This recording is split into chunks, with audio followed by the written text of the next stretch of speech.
Nimi ansa was shape pass Akan Johnson Accra. And what hello 101.5 FM Wadum Kumasi. Ghana man Tamia doing sia baby out and kain. Kasa fidia be said you see and miniature common on here. Be said yasa. peacefmonline.com GhanaToday.com swabode. Ye tia fobenya biakan. Dia di kasebonum akutini bini. Kani Ghana man penia be de cheya wo him frank akese de ma MPP amanyoko no e wo 2024 general elections no emo Dr. Laji Mahmudu Bawumia no wadi afoto kwama party masa ba ne yato awie ne awori ye ne koba ne se wo munyai blame game no emwa wo bia.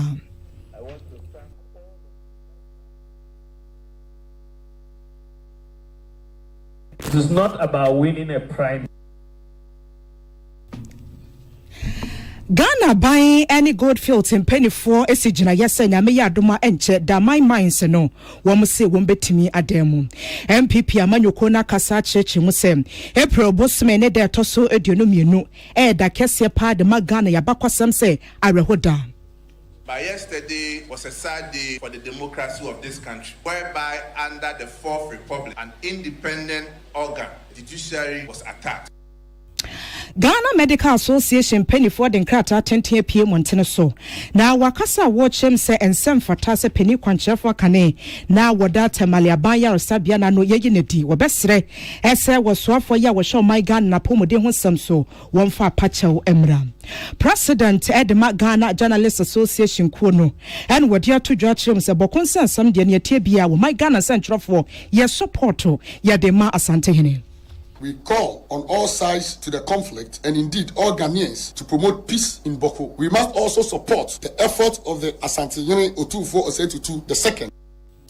And then you mention Pika when you sing Konya Yade as some young Fasada Emmanuel. Oson's chemist at the Oson's Garlic capsules. A Buama immune system young one de Kutian and Wenti. Yadian Kawon to form that. MTN network no swede Ghana fana baby abekobia MTN wo honti wase we take for you everywhere you go. High Sense Ghana home appliances ya papa DCS ye fie no office de e wona ye toni nyina free. Dolphin roofing system na boda so say dan ne ya baako anase wusi abom dodo obebo so kama e de amawo. Budget cash and carry brew jeans energy drink you 20 years still counting. Raoul's pharmaceuticals you what the fofrabe jaso high lady virgin mister esiesi oba manitimu ayi best ma Pepsodent to ahwadin wo mu a utu osia no pa wo bambo utu no anwumre nso a ebebo ho ban e de akosi anopa osidie bia ho hia. And the spices ye would just so, ya ye dear diane, aye or henere spices. Sadia wo penny bia on sabekabi. Said me kwayada woman say, a man sign tia me kwabnama for ana. Or hene wa casebo hene. Afe casebon into the munie. A penia or two franca, Emma MPP Amanyoko. A Dr. Laji Mahmudu Bawumia. No ya kane man penny abedi etre. Ona wakase na MPP Amanyoko headquarters enne wo baba se ento abase na de wakatre o manfo ne se fa kwan ya tetira aboa no ehwa ne yesa no ebra batu oduru so enipa enya ne mugidi ekoto abama no esese woda wonum nyina ase na aseda edikan odema kanema mpani His Excellency Nanado Danko Akufuado odana se papa se bra wo ba politics yi papa ye anyi ne mu didi a wonya wonimu ekrakra no nkakra nkra bedu sabre oda ase afa kanema mpani John Najakum Kofuo wose oda papa nso ase papa na akrakra no aso ne nsa eje ne tata nkakra nkra mama nyosemi wodi no ewure mu bie. Afe wada MPP Amanyoko supporters nyina ase oda Ghana fo nyina nso ase na de atienie wono Dr. Laji Mahmudu Bawumia wono wodi party nanim kosa enkuguo bai na de man kuguo ba kase pa brofo kasem wose afra no apati a party no ɛyɛ ntitemu ya esi wɔ party no mu ɛno na nam so a nkugu a wɔn hunu bi da ɛwɔ party na bakɔsɛ mu ɛbaayɛ na wohyɛ data na ɛda n'anim a wɔgyina so akasa kyerɛ sɛ MPP amanyɔkuo ma a wɔn ankɔto aba no wɔn bu afuo bɛsɛ 2.1 million supporters wɔn ankɔto aba no no sɛ wohyɛ His Excellency John Dramani Mahama ba onyae a o compare 2020 deɛ no a na tɛsɛ vote a wonya ka ho kora kakra bi 115,000 pɛ ɛna bɛka ne deɛ no ho na tɛsɛ MPP fo dodoɔ no ankɔto aba efiri efire ɛyɛ ntitem menteme ho ase ayaka ɛne mansotwe ya na ɛkɔ so wɔ party no mu no ɛna mu wɔ mu kɔ wie saa. We are doing it differently this time because I want unity. That is why I have said that I want to go with the party and also to invite my former contestants, the aspirants who contested me for the primaries. They should come and we'll all go do the thank you for the country so that we all show a united front for the party so that we can build on it going forward. So that is my sense of what we are going to do. I want to thank all of you. Remember, unity is the key. It's not time for primary, and it is not about winning a primary. What we are doing is building a party machinery that can win the general election. That is what we should be doing. Building a party machinery to win the general election, not to win a primary. If you win a primary and you cannot win the general election, then it is a useless victory. It is a useless victory. It is a pyrrhic victory. So let us build a machinery, make the party strong so that we can win the general election. And that is what we should be looking at as a party. We can only do that if we unite. Yebetumi ayasa wabra yebeka ye ho abom. Wei aya His Excellency the former Vice President Dr. Alhaji Mahmood Bawumia wan fans wo and what say just recently na womo report to be a womo ye Professor Michael Kwe report we betoja na okonsem trefo mu a enkofuo tu ne srani abasa sa report no page 666 say neka page 624 say neka na watasa de enkofuo kanyina anya nokore na ba kokora mpo a wonte ase a ase womu kasa no kon ne se aba womu koyi womu lusu ye no Dr. Alhaji Mahmood Bawumia ne yemfa nse no adayi a ne somo a ofiri mu obi a woye muslimini na wasa free etifi mantemu tribe a wofiri mu nso na womu sa de ka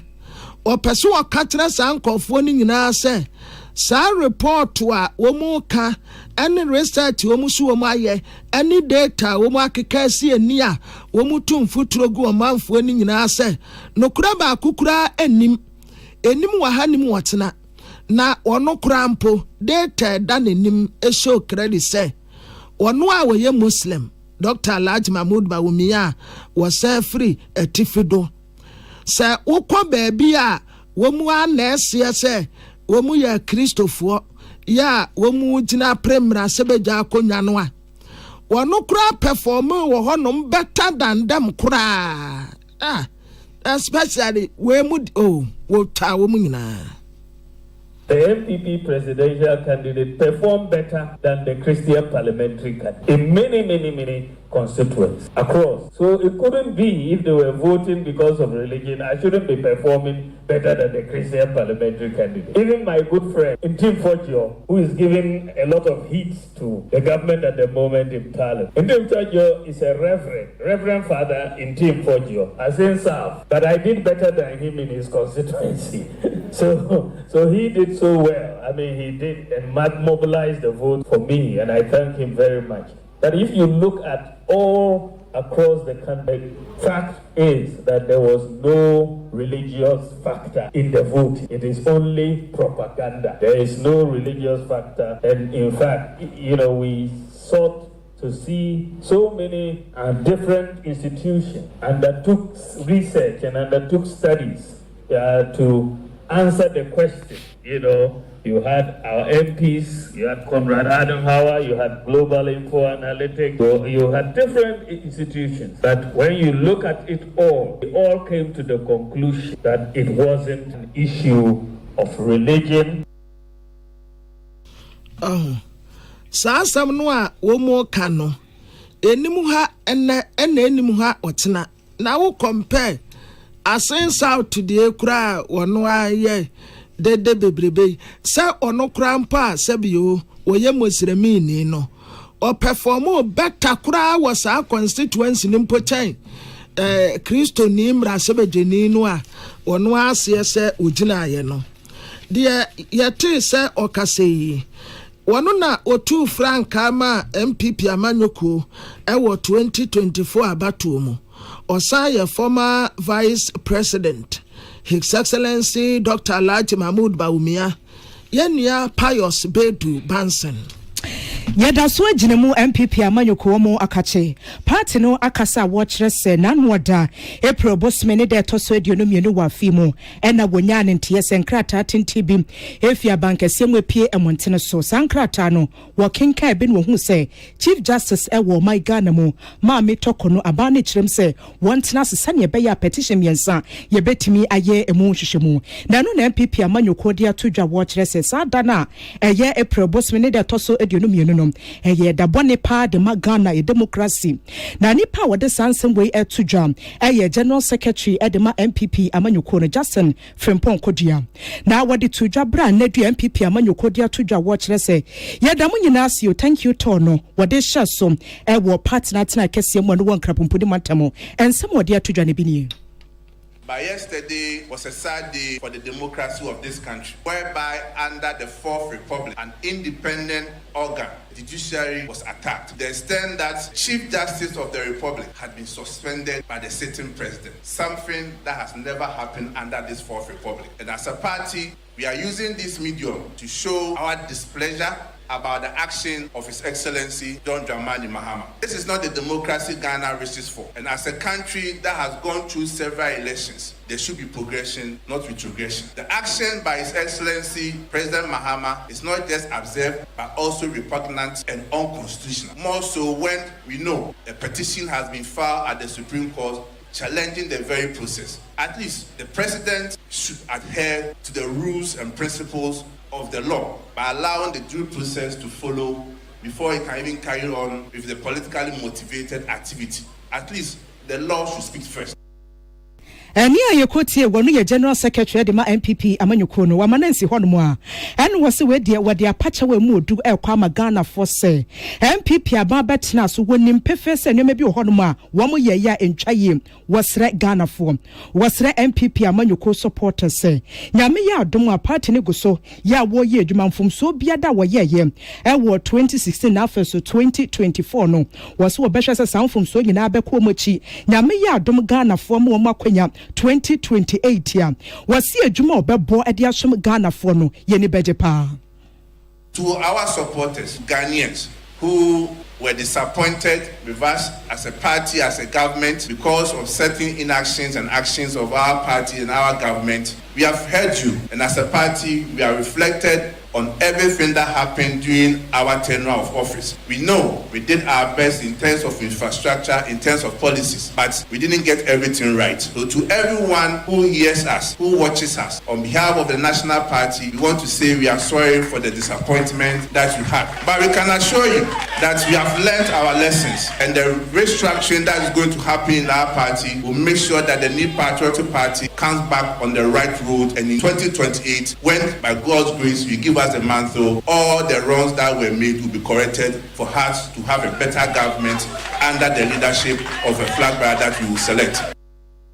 Yekotie wanu ye general secretary adema MPP amanyoko no yewra Justin Frimpong Kodia sansem we Pius Bedu Bansen ene boa no de somoyen na Ghana Medical Association for the krata epia bonten na ewura no mu a wonsasa ase ye Dr. Frank Srebo ono ye president na Dr. Richard Salome ono ye general secretary womuna womunsa se krate ase na watase asemu esi ye ewo Tamale Teaching Hospital no de omo kandi afa hunie mumientie Ghana Medical Association trese omahu ne ekoso na eha wonu mu adwene pa de ekoso wa Tamale Teaching Hospital no Ghana Medical Association for trese omo condemn eya asem a eni kwase ya so kura treatment ya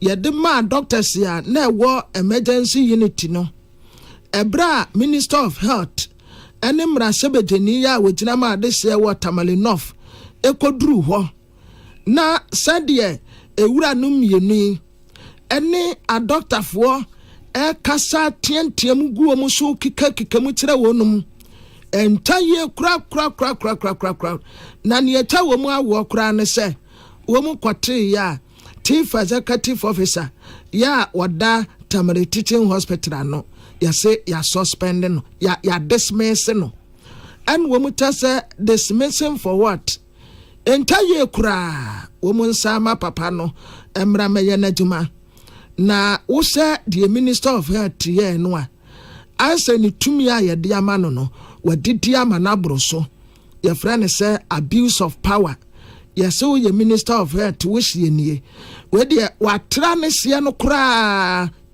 wrong meat na Ghana Medical Association for trese wo mo de CEO say mote ne say muhunu ne sen wo mo tai adwumayefo no ati an wo mo sa tai Chief Executive Officer no ati ya trese sa ukoto se aboa bi si wunia so na wan kanta ne se he aboa sori ya so na kanta ne se wan sori ne so adate wo firi ne so pe wo ba won so na asemu a esi ya de ba nsem kyerefo mu a ye tino sra ni abasa amansan nyina eta doctor fo ya dapa de dikan a doctor fo ni a nurse fo ni adwumayefo mponkwa ene ye de tu esan mu aya sabia no ankasa kura nso ka ho bi aya sabie said ye ya tumbo mu abo so ena doctors ne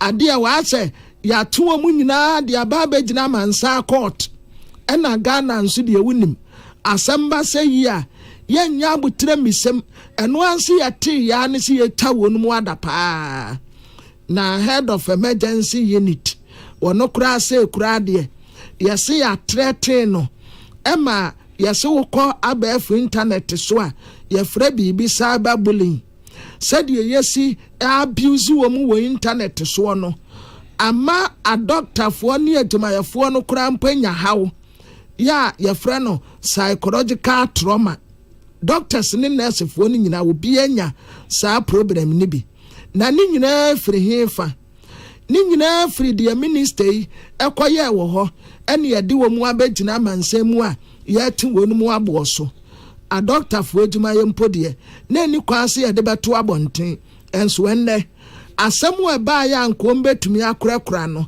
ene da amansemu a ye ta wonu mu adapai association no kire se wo hye nipa no a oto anananom nse do no na busuafo nsem bi a wo mu kan ya wo mu tinu wasopem minister no so ka bibi yes is good eso wo mu hwehwem emra sebedani no so di assembly tuja ne nyina sese procedure process ya wo mu fam assembly ba wo mu hwede ka no sa process no an wo mu nhye emfanka ne nyina kama na sa process nyina mpomu mfa mu kwansini eno anse ya pam no Ghana Medical Association for sa trese wo mu hia echawo pa ye fra ne se unqualified apology every Minister of Health ho assign dibi the free mrasebetani ya wogina ma de se Tamale North wo mu esrese sa ewura no mieni ebeba abonten na wo ma bepa wo no mchew se anya sa Ghana Medical Association esrese process bia assemba wo mu fa so a wo mu ka no wo mu fa sa process no so a no wo mu nka na sa ma dismissal ene me tientie mu agu so no enso bu problem no afa ya sabia wonom nso wo mu hwɛ sɛ a doctor fo a nurse fo adwumayɛfo a wɔnom nyinaa wo mu bambo egyina brane na Ghana Medical Association sabi nya sɛ abasɛbɔne ɛna wo mu ɛhyɛ na mmom wo mu kyerɛ sɛ sa asɛm bi ba yɛndɔ asɛm no mu asukɔ ɛkwan a wɔfa so a wɔyɛ wɔ adwuma no wɔmfa saa process no so pɛpɛɛpɛ ɛnhyehyɛ mu ma asomdwe mmra na nkɔba sɛ obi di emotions and wodi awura mu no wode ya de wɔpɛ a doctor for ne a nurse for nkɔ so ɛne wɔ mu adwuma te sɛ de sɛ ne fata but ne tie mu ane sɛ Ghana Medical Association as the Minister of Health Honorable Kwabena Minta Akando ɛna mmarahyɛ bɛgyani a wɔgyina ma ade sɛ wɔtamale north sɛ wura no mmienu yi ɛmfa kyɛw pa ya ɛso ɛmfa ma deɛ ya dismiss no no ɛna Ghana Medical Association we de omu de abeni Dr. Frank Sreboye president ɛna Dr. Richard Salome ono ye general secretary wonom ɛna wansa secretary ase ebusia sansam wei na abeto dwa sa odwe ni chem o my Ghana mra shebedwe fie se MPP mra shebedwefo ya wo mu abedweko ya wo mu hye o my Ghana apomode wonsam so wo mu de nkrata apie montene so wade a wo kanyina na se anamotu anase gina yesie ya osoafo ya wo hye o my Ghana yapomode wonsam wotu ye yewura Kwabena Minta Akando se peni kwankyerefo ya woda tamale abaya osabiara no wo pamo no no wo mu se wo mu kasa etua na wo mu ato so a kyerɛ se ni dibre no wonsan so emfanhye ne nsam bi wenti ye kwa ahmano so ne ene member the ma parliamentary select committee our health so our my Ghana mra shebedwe film wasan so ye mra shebedwe ne ye wogina hode ma de hia wo ebu akwa South Abato empesua so Kingsley Ajema honorable ekwa kodi nkomo ye wura kwa ba o ye na apombo kode Nyame adom ene empaibo minority ne mwasemu amoka ne se mone minister nya adwene se peni kwankyerefo ya woda temale teaching hospital no ya pam no ede ntia yo diri kama mincha wetiefo nyina na menka se Ghana ye democracy no ye kadma mincha bi no ere ma na ye o hwe Ghana Health Services and Teaching Hospitals Act na a HPC acquire a first officer board member as CEO, a member of the board. It is only the president in consultation with the Council of State and a bit to me terminating the appointment of the CEO. And so, in past, the BSRBM also president in fact, the Council of State. Council of State in fact, put to the MI. And so, Prakope, it's not a Assembly CEO, Tamalini, the CEO.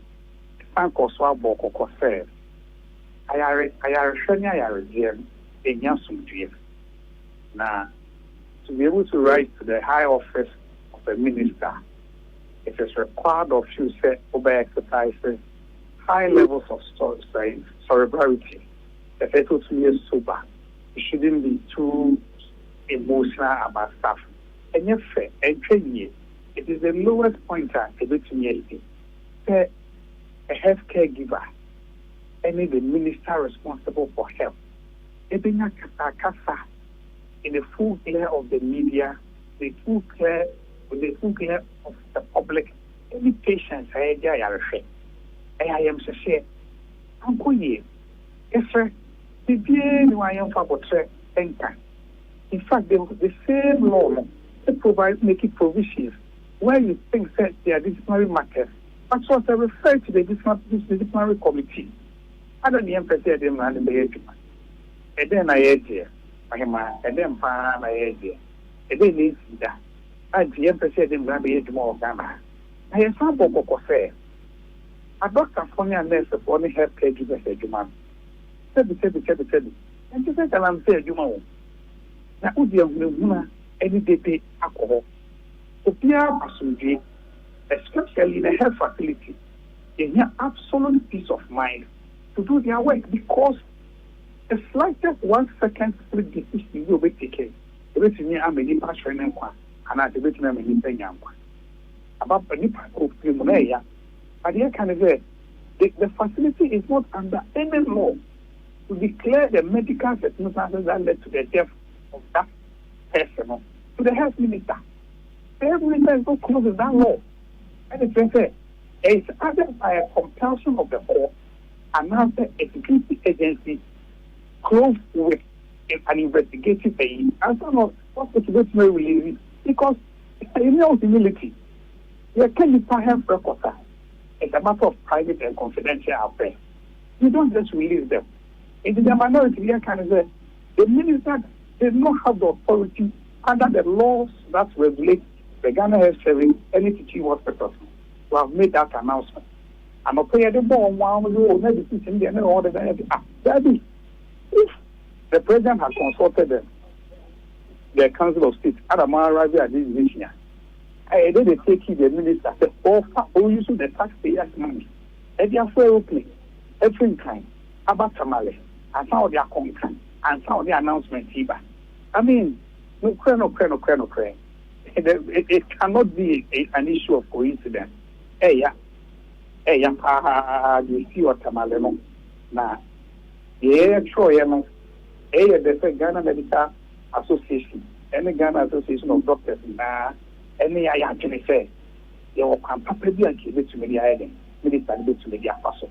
I don't hear any distant cry. It was the honorable patches a minister, Mumrano, and yes, sir. Well, the abuse of he doesn't have the law. He's not close with the authority to do what he did. Why abuse him? Because the man said the president, in consultation with the Council of State, when you said, Honorable Cabinet, Akan or the president, and I mean, the ministry and the Council of State. It didn't an officer chair. Only I'm three about Nagana no, let the Boko, Kasatre, because the health system is already challenged. Health system, you will be a whole more employee. You could see in Kakaka. So be our government facility Kenya. We know can say health parliamentary select committee on health. You will not you will board the Abana, the Dakota Male. Tamale teaching was the first come.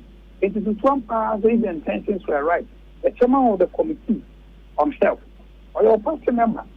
It won't be the quite a Mudu Tamalia, but putting you and say, I have to be a chairman and a Sadia. He didn't do all this. Meanwhile, Honorable Akan was a member of the health committee.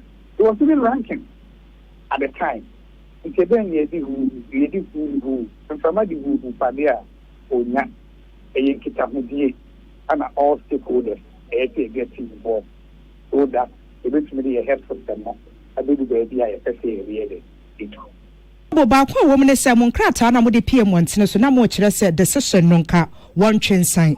But me patros is here, the Crata, that name chess, Ghana man penny up, Dr. Abubakar, Bawa Abdullah says, is here one penny quancher for your Sabian Wadano, and also. And I said, and you don't find the way you know.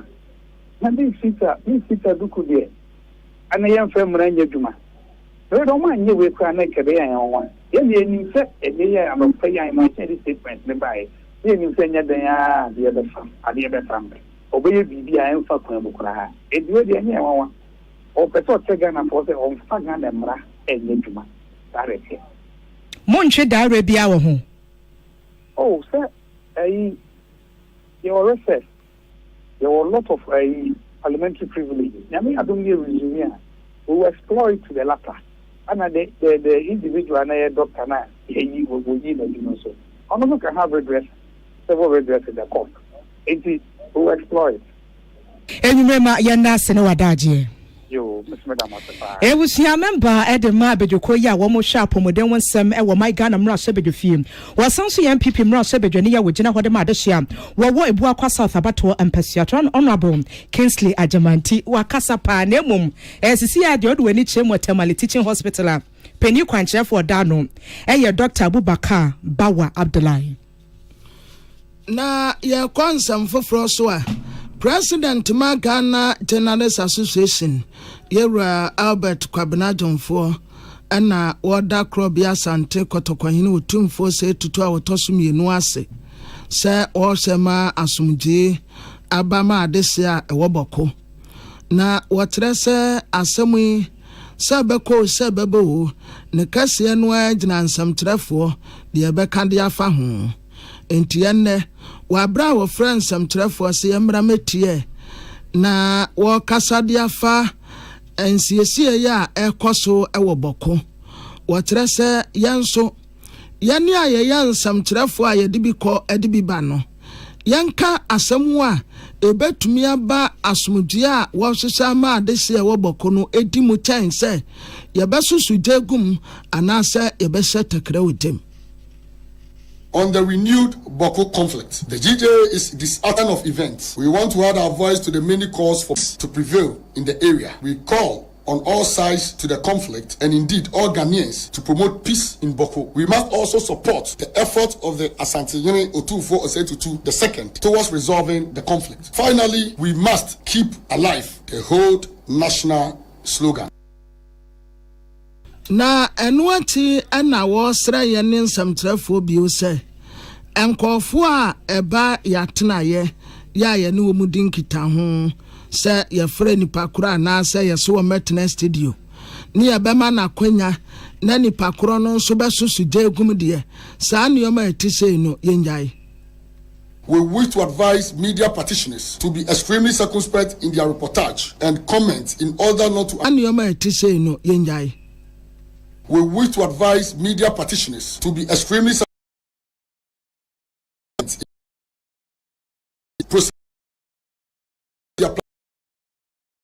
foment trouble in the area. We should all help to promote peace in Bawku because whatever affects Bawku affects Ghana, and you and I are part of Ghana. Ghana is our motherland.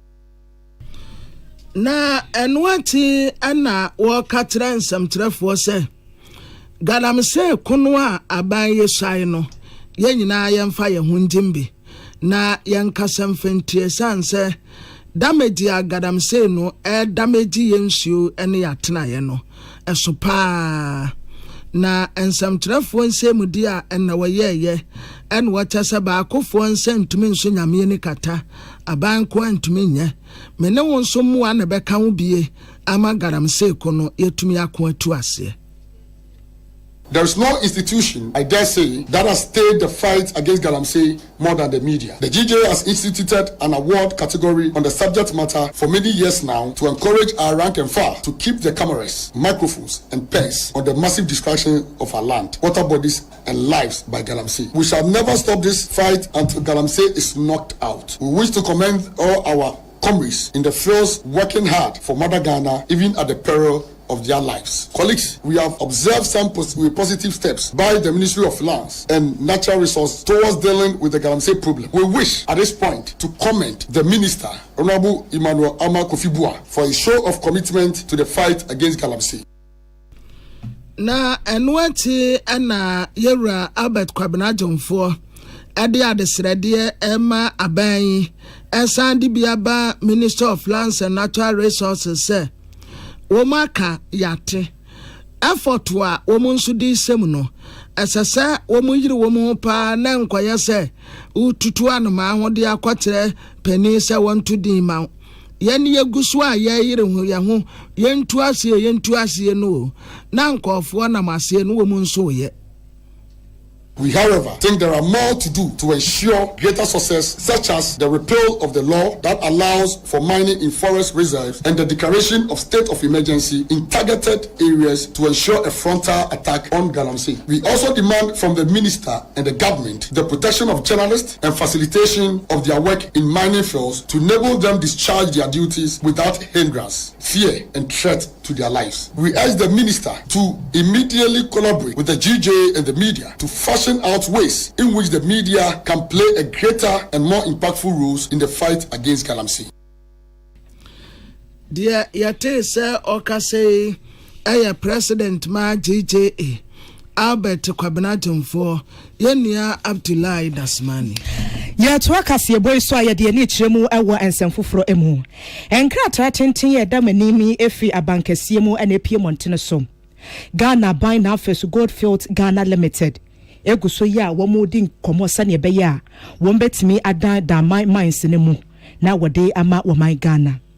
Na watwa so akire senya me ya adom a mining license no ye de bema Aboso Goldfields Limited in Pennyform afe Bawku na bra mpanifo gu so a wodi nkomo saa no wo mu hwe ne mu ese supplies ahodo te se nnuane enuro ene mfidie nyina no mpanifo be koso aye ho adwuma abra Ghana ban ena afiguso go fields mpanifo be koso esi sajina ye no na wo mo to so a kyerkyerem se nyame ya adom a transition dwumedie ya ekoso nti wo besre se woni ye adwuma ho no ni kwan se kwan bia so ye ya adwene se bia ye pam wo mo se ekoba ne se be ha adwene nti woni ye wo adwuma ya ne die abane nhwa se ye betimi abo ho eban afi wo ye no esi enchen abotaye nti ada my minds ne ba ye no wo mguso a wo di ho nkomo se wo betimi esi eho ginaye enkonyesie ya Ghana ban se woni Goldfields mpanifo ese no enye nkonyesie bia wo kina da betia semfoforo wo montene so wo mu si nkonwa ne yie kwan papa so afenu ne nyina agye atom se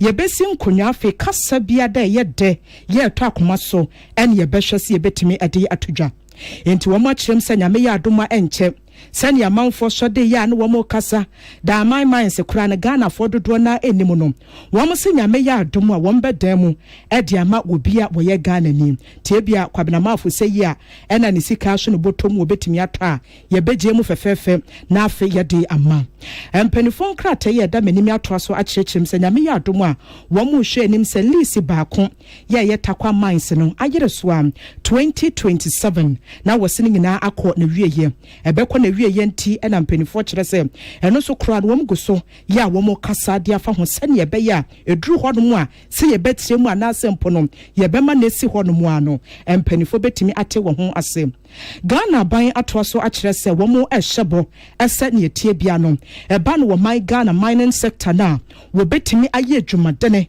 ɛmo bi egyina akyi ɔbɛkasa mpa Ghana deɛ sɛ wo ba pa sɛ wo tu fam agudi a nyoma nyina bedi aboa wo afɛ so wɔ man na ayɛ nhyehyɛ pa ɛbɛbo akyi dɔm nti no nipa ne betimi bepiem wɔ my Ghana mu sɛ investor na afɛ enuma hodoɔ bi a ɔpɛ bia no wotimi ebie wɔ kuromase enkrata yɛ da manim Felix Kwachi ofosu ya wɔyɛ mmarahyɛ bedwanim wɔsan so kasa de mama mpanim wɔsan so bɔdewro de ma aban ɛna ne nsa hyɛaseɛ na founding member Emma New Patriotic Party Dr. Nyaho Tamakulu ɛna wɔkase wɔtɛsɛ wohyɛ MPP amanyokuo minority fo suban sisi ano a asɛ aka wonum kakra kra yɛfrɛ bibi maturity ɛna strategic thinking ɛno ne ade a aka wonum pa wohyɛ approach a womu fa so a asɛm bi ba womu danda no a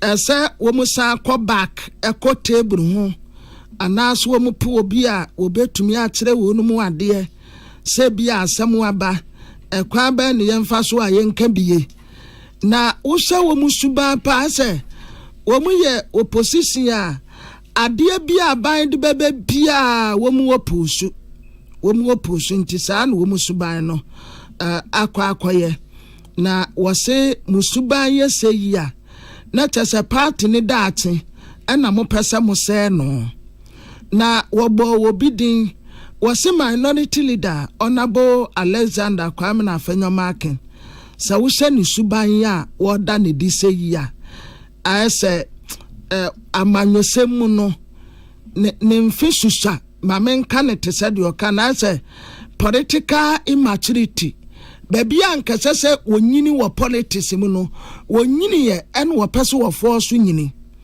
ɛna inexperience asɛ wɔnhyɛ de nisue nwunu bia wɔ amanyɔsɛm mu a ɛkɔ nkan bia ɛna yɛde minority leader no asɛ ne nsa nti wohwɛ ne suba a wɔda ne di a ɛte sɛ kwadwofo a wafodua sɛ dua no bu no wɔbɛsi a wasi sɛ wɔpa bɛhwe fam a wasi ɛna wɔtetale ho nso no wɔbɛsi fam a wasi na wɔtrɛ sɛ ɛsɛ sɛ Alexander Afenyomaken onya abotre nanka onyini kakra wɔ politics mu a nanka wotutu nanamon esua nyasua hunu kakra te sɛ ononyamfo sɛ temensa bonsu sɛ de papa yi enyini wa amanyosem mu a wo kasa ho sɛ yes papa yi nyini wa ben wo sɛ afonyo de no a wo shakura afei wo sɛ minority fo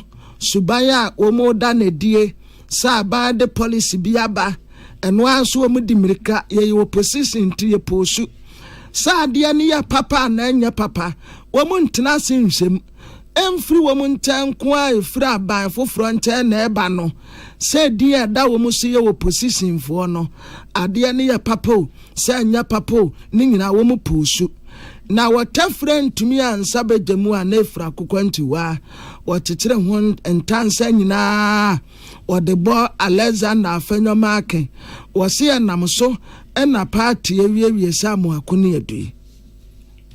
The land issue in the country is very disturbing. That what my party people are doing now is not what an opposition party should do. Being in opposition doesn't mean you have to oppose everything. And I'll tell you, Markin, as it's called, is showing a lot of inexperience. He's not grown in politics at all. If we had people like Che Mensah and others there, I think things definitely will go better. What he's doing, this sort of almost daily reply to government moves and daily reply to issues concerning pronouncements from government ministers, this is not the way you run an opposition party.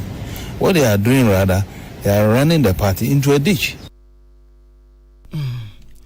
Na enwati na wotre se obebo Minister for Lands and Natural Resources Honorable Emmanuel Amakofibua na baso pa o se approach ya o de fight galamsey no a so far so good what se kwaye mu wo wo mu dwane bebre no afru asojafo yi kolentembrete ba kire se wo mbetumi aboye kwaye no ho ban waya ade pa na mbom ebetumi a enkaman ni wo presidency a ekoso wo ba bia on stop ni nyina.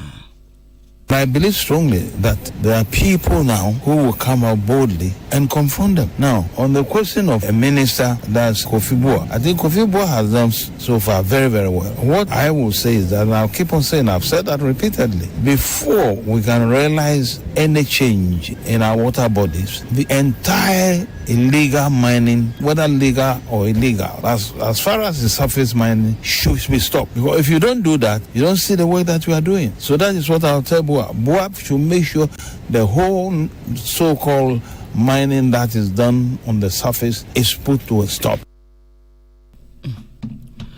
Dear yete se okase ye founding member Emma New Patriotic Party Dr. Nyaho Tamaklo Yenia George Osai na buabua noa yetie for TB. Omampani John Dramani Mahama abuboni pebidin se wonkosi na nemu se DC4 na wogina wo man Ghana mrakese so article 243 1992 constitution so na yentie di ne biem Savannah Mantemu Bole Bamboy woni pa yaboni din se DC eye Abdullahi Mahmoud Bunu East Mantemu Atebua Manten Masawood Musa Ayaba Thomas ena mampani abonidin yeme piemu ewo enkrapumpuni Mantemu Sai Osudoku Ignatius Godfred Dodoi ena yabonidin Bon Katamanson Samuel Tete Kwashi Morton ena yabonidin Ningo Pram Raphael Nate Ashaiman eye Freeman Chepo Adenta Ella Esenam Nungo Ga West Mensiemu John Desmond Sowa 9 Ga East Edmond Agbo Ga South Moses Kabi Okansi Ga North Akwete Agbo Ga Central Emmanuel Adote Alote Ada West Jerry John Foreigner Mills Nkrumah Ada East Kenneth Kabukano Ayawaso West Wogon Eye Michael Mensah Ayawaso North Haruna Muhammad Awal Ayawaso Central Eye Rudolph Collingwood Williams Afei Ayawaso East Eye Abdul Ganiu Ibrahim Ablekuma Central Eye Frank Nkansa Ablekuma North Adamu Musa Kalumu Ablekuma West George Papo Alote Okaikwe North Christian Tete Baje Weja Gbawe Mensiemu Eye Felix Odate Lamte Lejo Kuku Israel Ajete Krowo Eye Paul Afotekwe La Dade Kotopon Alfredos Ni Anyente Tema West Eye Ludwig Tay Toteme Tema Metropolitan Eye Ibi Bright Lankwantanan Ibrahim F. Failan Accra Metropolitan Michael Papo Alote Kole Klote Alfred Gazy and some way was swap for ya was shown Kronkuma Amemuhun Semu and Anensa Eshasia. Na concern graduate ya omu afofrofo kra Posted Teachers Association ana omu sre Ghana Education Service Minister of Education say and tempe ya omu nse na wamra wamwa kakra kire say omu say omu demande staff ID cards de di kan no ana de tosumi no womu salaries ya esasi etuama wonmu abra womu ye validation na reinstatement wie ye no edibesi ne womu nsankan ebra woni peace fm ye kasei na president ma association ura Daniel Lakers watrese womu tete pa said dibesi ne nka staff idea esasi edima womu yemfa ma womu Oma ketua nkasisi etua ma wonum so a edebesi ne yentua ma womu ama teacherfo dodo na kwahonyahia mu pa wa bra womu fa sa process nyina mu awie ye woni ye kase ebem se efiri December edebesi ne obi anya asempo anase kaprempo sa ketuaje na fako enunti eha wonum pa wo srempanimfo se wadawroma Sabia na wuye atuma aje bosumi akatua kura na da asai na wonje bosumi akatua de ene obeyedai se jampani se akokọ ba ne maame gina ne ntempo ana akromade ne kwai na de ne maame nka ne ho de ene obeyedai nie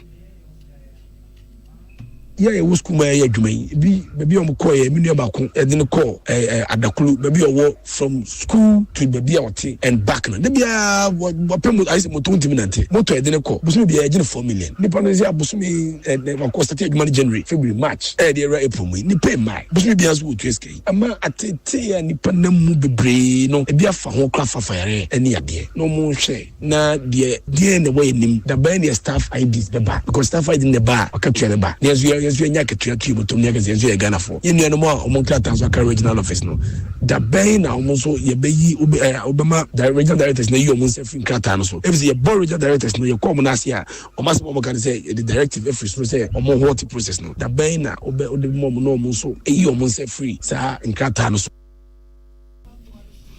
dear yate se okase president ma concern Graduate Newly Posted Teachers Association your friend no Daniel Lakers yenia Amuako Clinton Ya pem de ani akyeremu ewo ensemfoforo emudin the ma faculty of accounting and finance ewo UPSA Professor Isaac Buedi and workasa wa chechem se wo my Ghana to agege de ankanu aneboa se ne beya wo my ne betimi esiesie na eto no se ye ketoa se ye adantamo se ye to akese no krom hasa to ne agege a ya na afibia sika enwunu ekom eye $9 billion na wa kyerem se yade bia ekoso ha adwene papa ye wo se braso se besi nkonya na fe eto gyegie no yetimi esigina ye papa bia ntimi enwunu na Ghana yentimi emmoka ne dia wode to dwa na sensusu ya wo ka ho asam ne se eto gyegie no ya na akoye ne nyina se gaga metie ne maba kwabena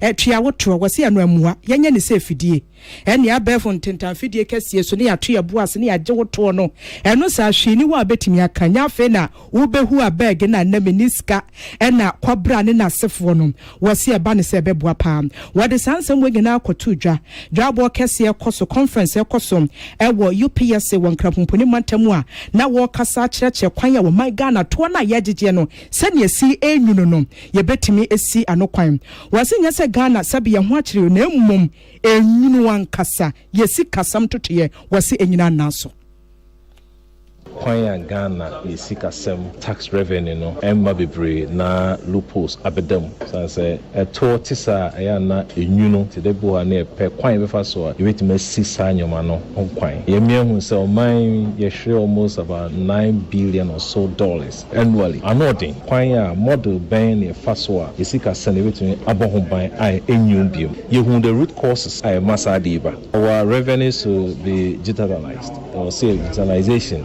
Leveraging on innovation. In fact, discrepancies are war figures be MPA, ne taxable volumes are echo any jerry. No, if you say figures, no, it turn up on so ye. As a monitor, akonya wenye no or ye more other sectors. I mean, just say the country is not broke. We are bleeding through leakages. Ania Yokotie wani Dean Faculty of Accounting and Finance wa UPS Professor Isaac Buedi mpenifo me ko mankebi yemfa nka some conference na say Dr. Priscilla Chumesi Bafo wono senior lecturer at Department of Accounts no University of Ghana Legon wono so de say to us.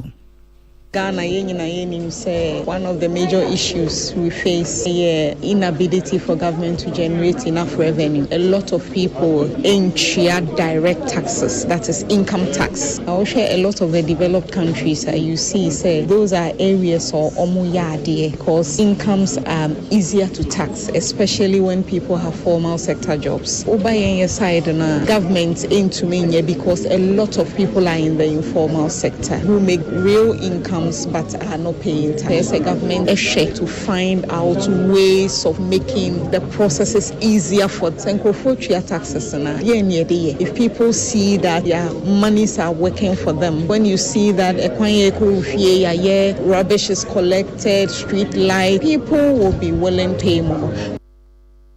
Ania Yokotie wano Dr. Priscilla Chumesi Bafo wa senior lecturer at Department of Accounts at University of Ghana Legon. Sansem we ya nia bema nanaya from wabuano na wade ebesum ye afe ye pemso de ni achemu ewansemfo from content piracy ehun sansem ekoswo my Ghana ya de bia ekoswo ha adwene pa wo hwe nansen social media so baba ba kwa Nigeria say na we dwalai pa bimbo we dwalai pass na no wato ne boase na wabre na wafa pamfo etimi aboa no na senetwa bi ekọ so na Ghana ha sei amanfo yi abra no woni tumi krata wakasa wo kire se entwa yi enam so ema multi choice Ghana limited na fe Ghana police service akon ho abom se boa ba ko de ya kire se to ne de wom guso a wom ye papa krom ha sei woni asabe wonam koti kwa so na DSTV decoder si Wamwa krefi amanfo amanso titiri ni Nigeria memo ebe piemu ewo my Ghana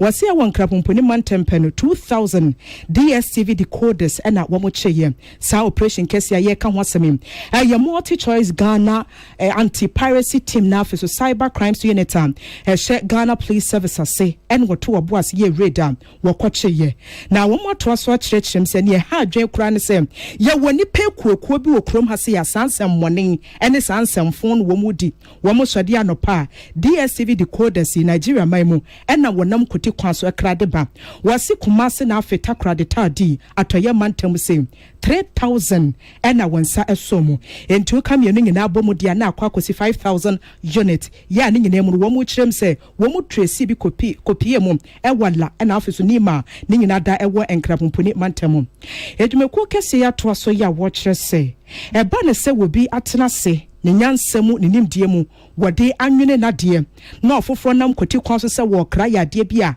nya de a wombetimi asoso so ntino brano wombesre se Ghana fo ye koto ade na yenhwe ho asem yie na yentimi enka wose wo mo abasa ne be ya wombetimi asom Ghana fo kwan papa na mum hihye ahodo bi ohodo mu asa wanhwe no wani so content ya ahodo bi a ye beyi wasafo ne de so de ama no ya na entwa ye kura empo sa kwoti kwanso na wo mo nam ya wode krade ba ye no eba ne sa sika wasa aban ne sa timika se bia wo kra nyoma kofi efi amanfo amanso bepiem wo my Ghana mu a ye wo duty sa hodo wose wotua wose sa afo ne nyaade a wo mutua bi taxes ahodo wo mu ntua bi ntia ba ne sam wo man Ghana mpunto ho nsem na esi ne ti ase wo mu ato so a kyerɛ sɛ saa kra ye nam koti kwa so no de kakɛse pa ɛne de abeto multi choice Ghana eso ya kyerɛ services ahodo wo mu hwɛ ne mu so mbetimi de ama customers no nyaade a wo mbetimi aye ne sam wo kyerɛ sɛ yade bi ha adwene na ya kyichi ni papi na enam so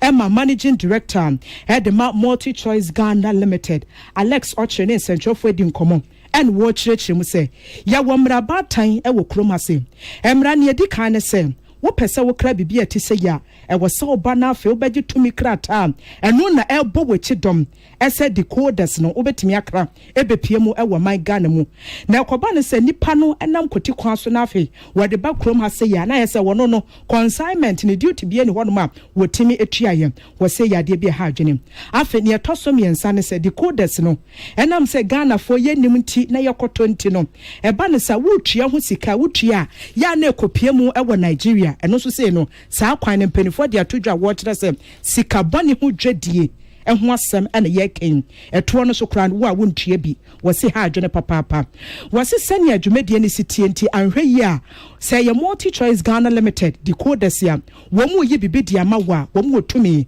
wɔn mu nim nneɛma ɛsɛfata edi mu ɛwɔ sɛ wɔyi ɛde ma Ghana fo ɛsɛ programs na yanomfoɔ die ɛnam sɛ ɛnyi wɔn mu die nti no nea wɔn pɛ bia no wɔn ayi wɔn ntene so a ɛba ne sɛ ɛbɛha wɔn ankasa aha wɔn a etu saa anamɔ no yɛwura Alex Ochre atoa so akyerɛkyerɛ mu ɛsɛ wɔde afutu ano ɔdene ɛkɔ ama Ghana fo nyinaa titiriw ɛne yɛ a yɛabo yɛtiri mu pɛsɛ nyame yɛ adom ne yɛnyɛ sika DSTV decoder yɛkɔ akɔtɔ bi wɔse wo kɔ akɔtɔ a dikan gye tum ma yɛnka nkyerɛw ma ani adanseɛ sɛ nea wotɔ no ɛyɛ DSTV Ghana decoder ɛna wotɔ wɔse enye sadia ofe di kan na wɔn bɛyɛ radio anas wɔn bɛsi montene so akyekye amanfoɔ no ne yɛte ne sɛ nipa ne yɛdi kan akye wɔn nyinaa wɔn krata ne yɛfrɛ ne sɛ leisure bi wotɔ adeɛ wɔ hɔ no ma yɛtwerɛ wo din wɔm wo number wo bibia wɔ so enti ɛno saa no mpanifo kyerɛ sɛ wɔn bɛhwɛ saa enkrata ne mu na yɛdi akyire aba wo fie sɛ bia Patricia ne tɔn ya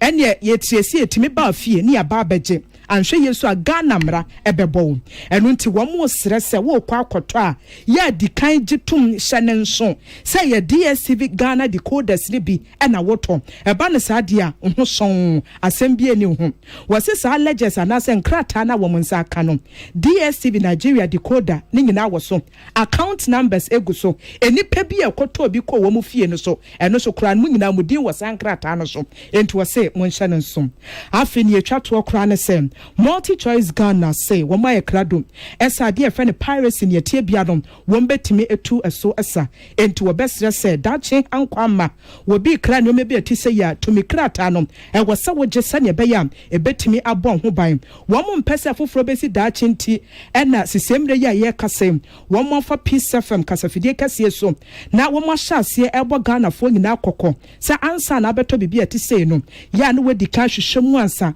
watɔ ɛde akɔ fie multi choice Ghana limited mpanifo ɛbɛkɔ so ɛne wɔn yɛ bambɔfo wɔ kroma same edi nkita ho sɛnea ɛbɛyɛ a content piracy yɛbɛtumi etu ɛso saa na etimi aboa na broadcasting dwumadi a ɛkɔ so wɔ my Ghana mu no etimi afa ne ntoma pa efra afei yɛda Ghana fo nyinaa se sɛ mo kɔ so ɛbɔ yɛ kyidɔm yɛ dwumadi ahodoɔ a yɛtaade brɛ mo akwaba magic na afei international content no yɛhyɛ mo bɔ sɛ bra no yɛde nneɛma papa ɛbɛboa ɛma mo abrabɔ esi yie ɛna ɛbɛso mo enti ɛyɛ nkrataa tenten a multi choice Ghana limited wɔde ɛma Ghana fo nyinaa yɛgyina wei so na yɛanom nso yɛba a ne aka ne yɛde toa so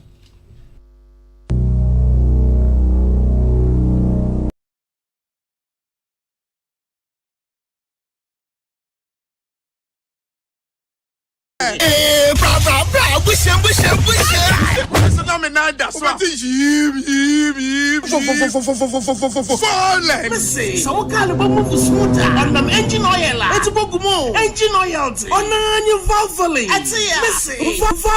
Valvoline lubricant. And I'm used to valvoline. Jai, Jesse. Who use valvoline lubricant? No emission. Valvoline oil. On my car, machinery, and equipment to move smooth. No friction. No, you figure engine winter with that. Nowhere and tear. Valvoline oil. battalion. Obamaka wants him to work. You must double.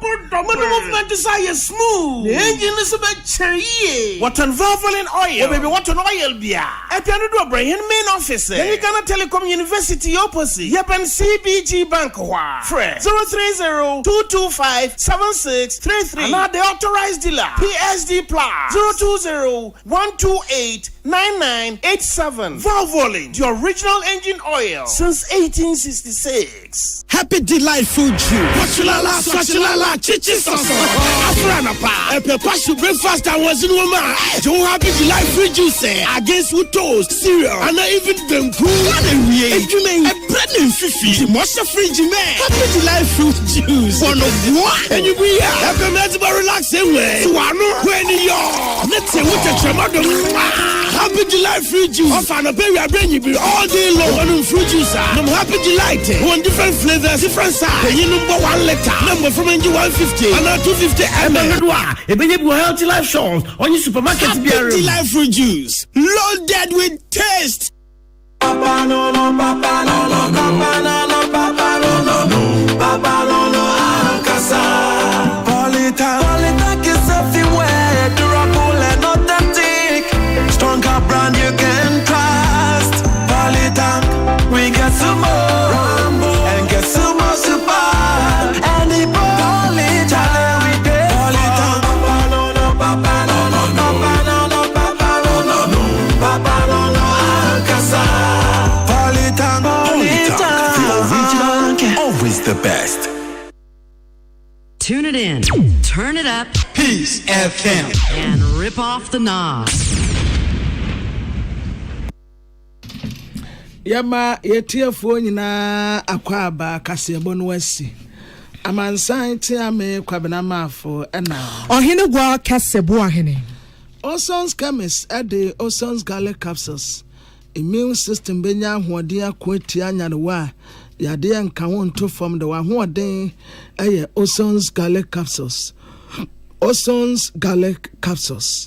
MTN network ne so ede Ghana de obia wo yusu MTN bia wa dansedie bebia bekobia nso MTN wo ho High Sense Ghana home appliances ya papa DCC ye fie ya DCC ye office yo ni nyina ye todi free High Sense Ghana imagine say okoto niam free High Sense the bow them at the bow office at the bow cinema bibia wonum bia ye kama a one dear everyday price for everyday people. Dolphin roofing system na boda so. Say a dine Bawku and answer we see a bomb bebre. A dolphin roofing system and your dear son and say, O my dine so am I a kama and winty. Say, where's the dine we are and what that jinning na fakomanwe. Obebano no a bosso kama. East Legon Trinity Theological Seminar opposite pair. Frewonum ewo 0543661716. Budget cash and carry at the Brugins energy drink yaba. Energy drink papenie. Na energy drink we no. Ya numwa bese 20 years niye eguso enum. Enyema pankwa ene wo Brugins mu. Rawus Pharmaceuticals yo ana odi adepa bejaswe na yensini form kra. Your friend High Lady Virgin Mixture. A special oral tonic ya. Ema esiesie mu titiri pa so oba kwa fitira obeti yaw ebetu ase o fitiri kwa maye ebetu ase sabi wayimfie wonu mu ekekawo ejanka bone ewo ho ebetu ase kura siesie wonu mu kama odi ade pabeji ade fra rahuso ewo 0558 567150 0558567150 Pepsodent to ahoden sononko se odi biti ose anopa ebebo ho ban akosi anumre odi biti ose anumre nso a ebebo wo se ho ban akosi anopa ose no wadin gegraw utumi edidi renam bodompem Pepsodent na mouse ahoden no osidie bia ho hia se enne spices ye wodwa so aye die ohene yire spices kama se aduane bia wo ye bia say yes stew anasa nkwan jollof sa chicken die beef die spaghetti na wo ye ne nyina ye ohene yire spices na ba varieties ya wodo a wo pe bia spices bia ni wono mo a ede eche ohene yire spices wodwa so ba bia obenya bi ato na mom se waya akro pedodo etua eno de obefre sa number yi 0207 805398 0207 805398 ohene yire spices ya na edewu ebusiafo ya damase ama momonitia Erade asumtie nka mu nyina